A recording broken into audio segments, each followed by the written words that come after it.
Go ahead. Thanks, Jen. You guys said in a background call that part of the discussion with Germany today was about continuing to prepare this robust sanctions package, but we've been talking about sanctions for months.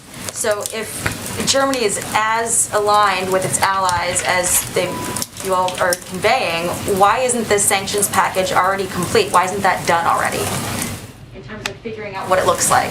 Our internal sanctions package, or what sanctions package? Because you've said consistently that the sanctions that you're preparing are in close consultation with allies, including Germany.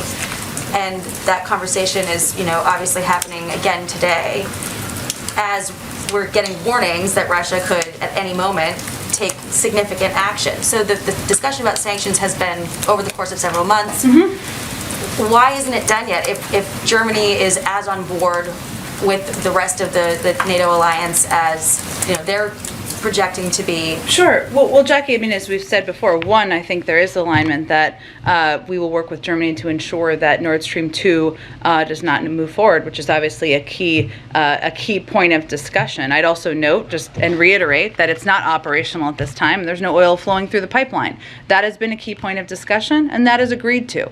I would also reiterate what we've said in the past is that we have our own sanctions package prepared, which we've been consulting with and briefing members of Congress on, and others do, and we're united in the effort to put forward an economic sanctions package that has significant consequences. As our European partners, it doesn't mean it's identical. So, one point to clarify, you said that is agreed to on Nord Stream 2. Just want to clarify, are you saying that the Germans have committed not to bring Nord Stream 2 online if Russia invades? Well, again, I'm not going to get into the private diplomatic conversations, but we have said a number of times that if they invade, it will not move forward. And then I wanted to ask about Dr. Lander again. I know you got a question on this earlier, mm-hmm. but does the fact that Dr. Lander has a job still cheapen the president's promise to fire anyone who treats colleagues with disrespect on the spot?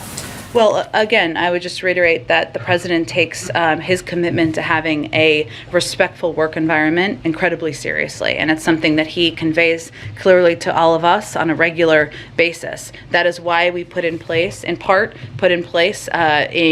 safe and respectful workplace policy, which is the process through which this thorough investigation proceeded through, and the process through which, again, that there was an internal investigation.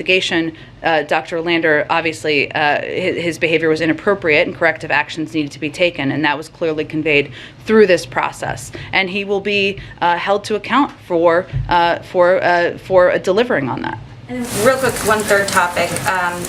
We got announcements that in Delaware and New Jersey, the governors are going to be ending mask mandates coming up pretty soon. What is the White House view on these kinds of announcements, given that in Virginia, Governor Youngkin faced a lot of pushback from Democrats for making similar changes to the mask policy? Well, they weren't actually that similar, because what happened here in New Jersey and a couple of other states you mentioned is that they pulled back the requirement. They didn't make it more difficult for schools, school administrators, local officials to keep requirements that they made a determination would keep their schools safe.